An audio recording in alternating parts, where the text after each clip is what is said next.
দর্শক, সারা দেশে বেড়েছে ডেঙ্গুর প্রকোপ। আমরা কুমিল্লার খবর জানবো। কুমিল্লা থেকে যুক্ত হচ্ছেন সহকর্মী জাহিদুর রহমান। জাহিদ।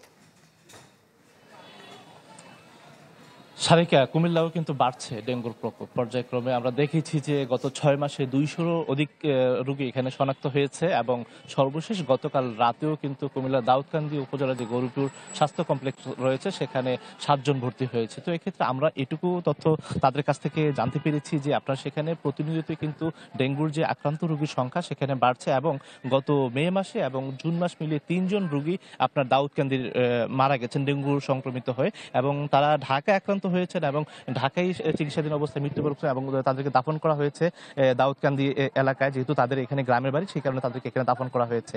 আমরা কিছুক্ষণ আগে দাউদকান্দি উপজেলা স্বাস্থ্য কমপ্লেক্সের যিনি কর্মকর্তা তার সাথে কথা বলেছিলাম।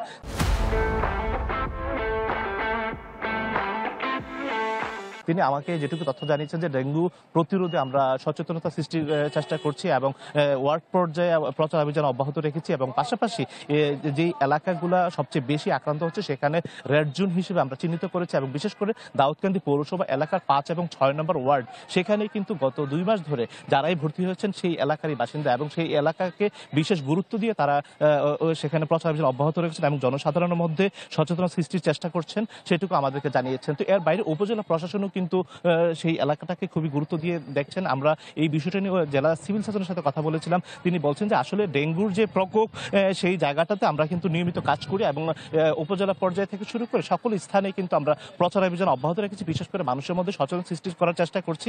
এক্ষেত্রে সচেতন হলেই কিন্তু ডেঙ্গুর যে প্রকোপ সেটা কমে আসবে এবং যারা আক্রান্ত হবেন তারা যেন মশারির মধ্যে আবদ্ধ থাকেন সেইটাই তারা জানিয়েছেন। তো এই ছিল এখান থেকে সর্বশেষ। সারিকা। জাহিদ, ধন্যবাদ আপনাকে। দর্শক, কুমিল্লা থেকে ডেঙ্গু পরিস্থিতির খবর জানছিলাম।